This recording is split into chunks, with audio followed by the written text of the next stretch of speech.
കേരളത്തിൽ നിന്നും ഭൗമസൂചികാ പദവി ലഭിക്കുന്ന ആദ്യത്തെ ആദിവാസി ഉൽപ്പന്നം കണ്ണാടിപ്പായ. ഇന്ത്യയിലെ ആദ്യ വെർട്ടിക്കൽ ലിഫ്റ്റ് റെയിൽവേ കടൽപ്പാലമായ പാമ്പൻ പാലം സ്ഥിതി ചെയ്യുന്ന സംസ്ഥാനം. Option A Tamil Nadu.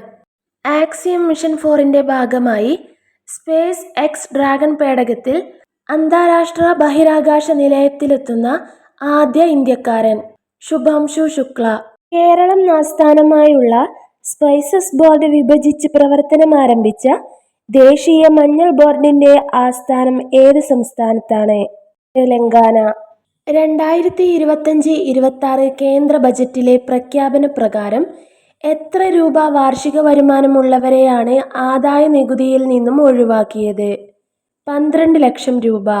ബയോബാങ്ക് നിലവിൽ വന്ന ഇന്ത്യയിലെ ആദ്യത്തെ മൃഗശാലയായ Padmaja Naidu Himalayan zoological park ഏത് സംസ്ഥാനത്താണ് സ്ഥിതി ചെയ്യുന്നത്? ബംഗാൾ. 2025 ജനുവരി 25-ന് വിയോഗത്തിന്റെ 75 വർഷം പൂർത്തിയായ നവോത്ഥാന നായകൻ ആരാണ്? Doctor Palpu. 2024-ലെ Kerala Sangeetha Nataka academy fellowship നേടിയ അനന്ത പത്മനാഭൻ ഏത് വാദ്യോപകരണത്തിലൂടെയാണ് പ്രശസ്തനായത്? വീണ.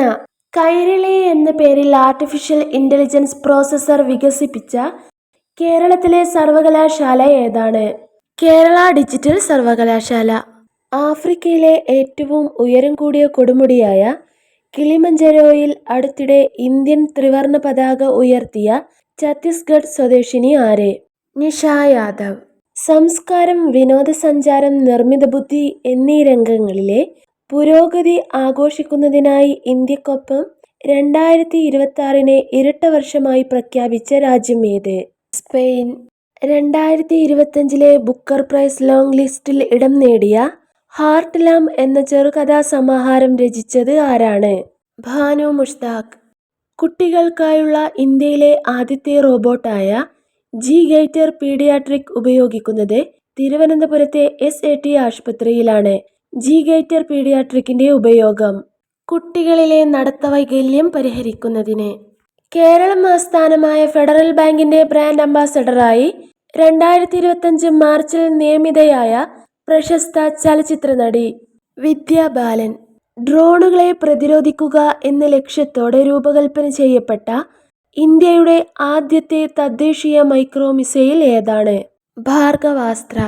തണ്ണീർത്തട സംരക്ഷണവുമായി ബന്ധപ്പെട്ട് വെറ്റ്ലാൻഡ് വൈസ് യൂസ് വിഭാഗത്തിൽ റാംസർ അവാർഡ് നേടിയ ആദ്യ ഇന്ത്യക്കാരി ആരാണ്? ജയശ്രീ വെങ്കിടേശൻ. 2025 ഫെബ്രുവരിയിൽ അന്തരിച്ച കലാമണ്ഡലം ബാലസുന്ദരൻ ഏതു വാദ്യോപകരണവുമായി ബന്ധപ്പെട്ടിരിക്കുന്നു? ചെണ്ട. കേരളത്തിലെ മതികെട്ടാൻചോല ദേശീയോദ്യാനത്തിൽ നിന്നും അടുത്തിടെ കണ്ടെത്തിയ നെൽപ്പൊട്ടൻ ചുവടെ കൊടുത്തിരിക്കുന്ന എന്തുമായി ബന്ധപ്പെട്ടിരിക്കുന്നു?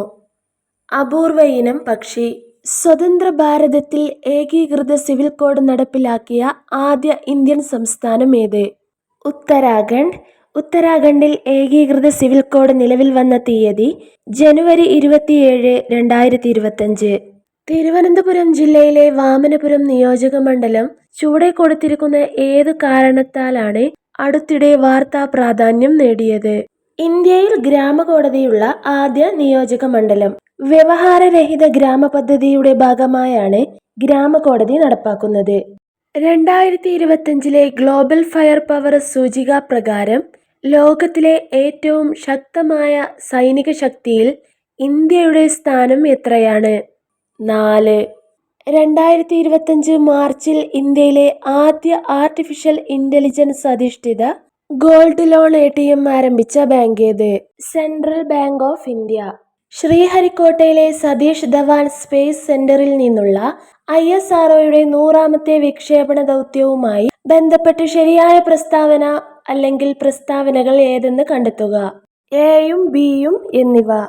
2025 മാർച്ച് രാജ്യാന്തര ഒളിമ്പിക് കമ്മിറ്റിയുടെ 10ാമത് പ്രസിഡന്റായി തിരഞ്ഞെടുക്കപ്പെട്ടത് ആരാണ്?